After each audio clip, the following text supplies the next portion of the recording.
Hello all, welcome to Joyful Noise Learning. My name is Ashley. I'm a homeschool mom to 3 kids. Today I am getting ready for the next school year, and it's April now, but I'm really excited to be sharing my curriculum picks for my upcoming 5th grader.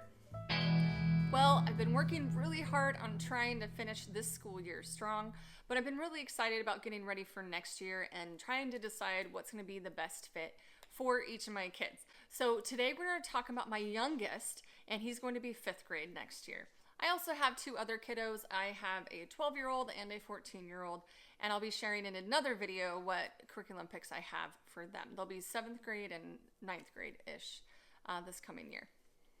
A little bit about this kiddo and the way that I choose for him. He is high energy. He's also fairly smart and picks things up really quickly. He actually likes workbooks, which is crazy, I know, because I never liked them as a kid and I never intended on using them for my kids, but you're gonna see there's some workbooks here for the next coming school year. He is fairly strong in math and reading, but we're gonna be working on more of his writing and spelling skills and typing, still typing, lots of typing coming. So let's start with math, by the way.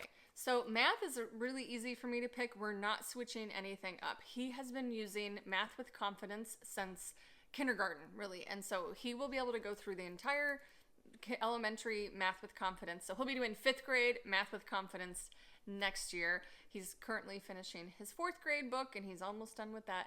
And we feel like it's been a good fit. And so we're not changing anything. He likes it. He's learning from it. And he's going to be using that curriculum. We love it so much, guys. I can talk so much about Math with Confidence all on my channel. If you want to know more, I have other videos, especially with my youngest, doing Math with Confidence lessons and doing some reviews and things like that. So check that one out if you're interested. Also, by the way, when my kids usually get to about 5th grade math, it starts to get to be a real struggle with me actually teaching it to them. And even with the way that Kate Snow has designed Math with Confidence, you can read it. It's got like a script and everything. But there's sometimes I feel like I just can't explain these math concepts to them in a way that they understand. So it's like I understand the math myself, but the way I explain it to them, this has happened with all 3 of my kids, the way I explain it to them just does not they don't get it. And I feel bad because it's like, I don't know what else to do, but I know it's me and not them. So what I use at this stage in the game is Math Antics. It is a video channel on YouTube and they do math lessons and it's really engaging, entertaining, short and sweet and to the point. And he explains it really well. So he's already been using those for fractions and decimals and even some multiplication. So as they get into this type of Math Antics has been a huge help for us. And it goes right along with what he is doing in Math with Confidence. Next is language arts. And language arts can be a tricky thing to pick curriculum for. We are Charlotte Mason inspired, which means I try to focus on living books and we try to do lots of reading and dictation and things like that. The thing is, I really feel like I want him to be a little bit more independent in his work. And I was doing my research and I kept coming across something and I kept thinking, I think I need to use that. I even went to looking at doing the good and the beautiful. I haven't done that in years, but this kiddo does really well with a structured approach. Like he wants to know what's coming and like, okay, what do I do this day? What do I do that day? And he doesn't mind a workbook. And he actually doesn't mind being a bit independent in some things. We'll still be doing things together. But I wanted to find something that we could do together, but could also be independent if it needed to be. And this is what I found. And we're doing learning language arts through literature. We're doing the purple book. It's recommended for 5th grade. And I really liked what they were doing in here. And I looked more at this program and I was just kind of kicking myself thinking, I think it would have been nice to start this earlier, and it would have been nice to probably do with some of my older kids, but you know what?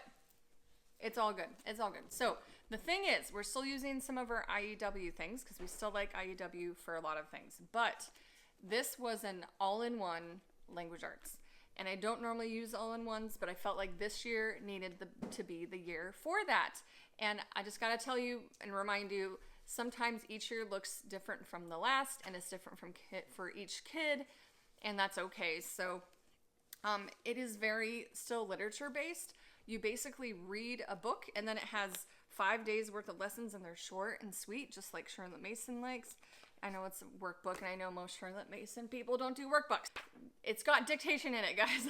Like, it's very similar to what we were doing with A Gentle Feast, but it's in a little bit more streamlined system. So the first day of each week, it has a passage from a book, and you don't have to read every book they do a passage from, but like, for example, Mr. Popper's Penguins is the first book, but we're actually going to have him read it. So anyway, you do a dictation, and then you copy it, and then there's a spelling exercise, it has a grammar exercise, it has a vocabulary exercise, and it has a writing exercise, and it pulls everything from the dictation passage. So it's all like melded together, and it's not something that I have to go looking for and searching for anymore. But it's kind of like what I was looking for in the language arts, and it's all in one spot. He doesn't have to pull out too many other books for this. So this is going to be our main thing for language arts this year. He's going to be reading 4 books that go along with it. So the first one will be Mr. Popper's Penguins is first. The next one is going to be Number the Stars. Then it's going to be Amos Fortune Freeman, which, and then the last one is Caddy Woodlawn. So they read through all these books kind of all throughout the year, and we're going to be reading them along with doing the lessons in here as he's doing each lesson. And then every like quarter you like stop and there's like a book study. So that book study will go along with the book that he's reading. Except 2 of the books in here are books we just read recently, so I had to switch those out for Mr. Popper's Penguins and Amos Fortune Freeman. Both of those books are mentioned in here, and they're used, they're talked about and they're used for their lessons.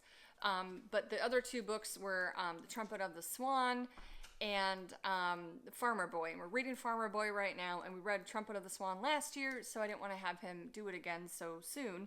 I wanted to give him something else to read. So that's the main part of our language arts, and that's the learning language arts through literature from Common Sense Press. There will be 2 things that we're still using from IEW. We still like Fix It Grammar. He just started this book this year, and he's going to keep doing it, and we're just going to keep going through it until he finishes. And he's actually catching on really well, and it does not take very long to do at all. So we're going to do this a couple times a week in addition to his lessons in the Purple Book. And the other thing I do like as well is there is spelling in here, which I think will still help, but I do like direct phonics instruction for spelling, and he is still making his way through Phonetic Zoo by IEW. He is almost done with it, but I think possibly when he finishes, we will just go back and do it again. But just because it's always good to get more spelling practice in, right? But mainly because I think he's not quite ready for level B. So his brother will go on to level B, but he's going to go back through and do level A again. Those are the things we're going to be using for language arts. Oh, and there's always narrations, whether we do written or oral narrations. That'll be tied in with his social studies and his science lessons and his language arts books and all those things too. So we will still continue to do that. All right, next, that brings us to science. This was really tricky. I spent a long time researching for this. I'm still not even that confident in what I'm picking, but I think it's going to be okay. So we're going to be doing No Sweat Nature Study from Cindy West at Our Journey Westward. And I've looked at this for several years now, and I've never jumped in yet, but I know this is going to be such a good fit for my 5th grader. I wasn't quite ready to have him go into a more advanced science because I think he still needs some more just exploring nature and exploring creation. And what I heard about No Sweat Nature Study is it does include science lessons. So you're not just like learning about a mushroom and drawing a mushroom and talking about it. She like brings in different science concepts with it. And he'll be making a nature journal with that. There's videos that go with this. And I'm hoping to incorporate that with like actual nature walks that we would do here at home that go along with his nature study videos. And I'm really excited for this one. Oh, so I did have to share that we're going to be splitting science and social studies next year. We've been doing both together throughout the year, the last couple years, but I'm realizing that doing them at the same time is just too much for us and for all 3 of my kids. So what I'm planning to do is the first half of the school year is we're only going to be doing science and the math and language arts. And then the second half of the school year, it'll be math, language arts, and social studies. So we'll split it in half, and I'm so excited to just have us to be able to go deeper and not have to be spread out so thin. Because I know with a lot of like Charlotte Mason style curriculum, you have a feast laid out for you, and you read like science on Tuesday and social studies on Thursday. And that's been working out okay, and it keeps it in variety. But there are some times that, what if we miss a day and then we don't do science for a couple weeks? Or what if we want to deep dive into the science topic, but oh no, we've got to do our history too. And it felt like it was just a little bit too much of pulling back and forth, a lot of starting and stopping. And I noticed sometimes that my kiddos would not remember things very well because it had been a week or two since they last did that history or science book. Doing science or history just once a week or twice a week was not enough for them. So this way we'll be able to focus on just one subject at a time and hopefully dive deeper and hopefully remember things and retain it a little bit better. So that's what I'm excited for when it comes to science. And the next thing for social studies, history, we have decided to jump into Heritage Studies 5 from BJU Press. And what I like about this is the video lessons, which are going to be kind of fun. So we've got the DVDs for that as well as the streaming, what do they call it? Distance learning lessons is what it's called. Again, we've kind of had a little bit of pushback with history here in our house, and I wanted something where we could just get history done. And I like the topics that they have in this one. So some of the things that Corbin, my 5th grader, hasn't done a lot of yet is the Native Americans. So we've done a little bit, we've touched a little bit on that, but there's a few chapters or units on Native Americans in Heritage Studies 5, and so I'm excited for him to dive into that. And then we'll probably skip a little bit of the early American history because we've been doing that a lot for all the kids for the last several years. And I think we need a break from all the colonies and the Revolutionary War and early American stuff, and even Civil War. We've done that just recently as well. So we're going to skip that section, and we're going to go to the Reconstruction and the Industrial Age, the World War I, World War II, and more modern things. Because I've noticed for all my kids, and even my 5th grader, that when it comes to history, we've done medieval, we've done ancients, and we've done a lot of early American and Civil War time periods, but we have not done a lot of the more modern U.S. history things. And I would love for them to be exposed to some of those things that they haven't yet. All of my kids are going to be having that time period as their focus for social studies next year. Corbin will just have mostly the U.S. focus. There is a little bit of world history brought into it, but not a lot. It's mostly the U.S. focus. My older 2 will have world history brought in for them for modern history. So I'm excited to use this curriculum and make it work for us.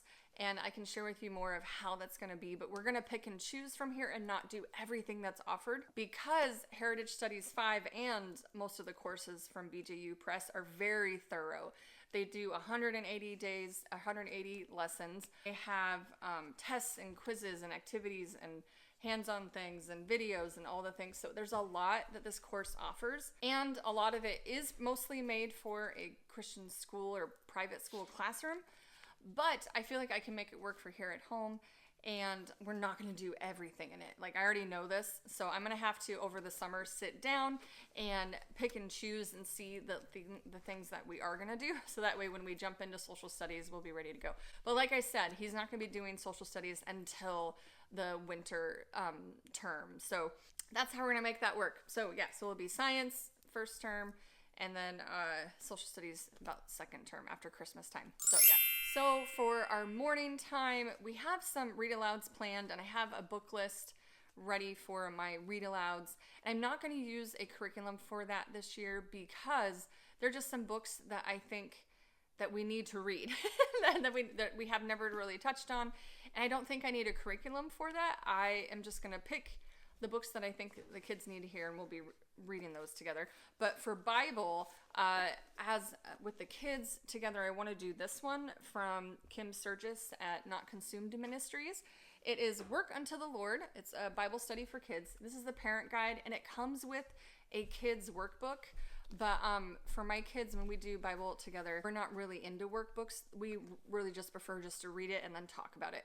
They don't love to write things down. I might have them keep some kind of journal and maybe draw things, but we're just going to read it and use this as a little guide to learn more about working unto the Lord, which is a really good topic to study, especially for my kids.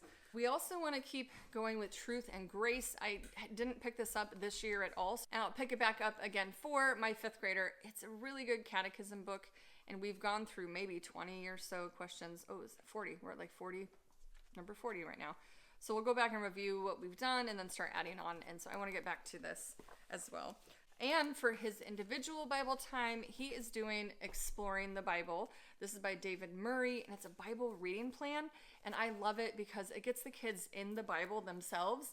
And it's not just like watching a video or reading a devotional book like somebody else talking about the Bible, or reading a children's Bible, which they've done already. But this gets them in the actual Bible themselves. Okay, so that's all. That is what we're doing for 5th grade this next school year, 2025-2026. And I'm so glad you guys are hanging out with me. Let me know what you guys plan to do. Let me know what any questions you may have on the curriculum that I've shared. Please check out the links in the description below, and I'll have links to some of my affiliate links and some just to like Amazon or whatever. So whatever you need to find, it is down in the description below. And I can't wait to come back and share with you what I'm doing with my 7th grader and my 8th grader. Nope, she'll be 9th grade next year. All right, talk to you guys later. Have a great day. Bye.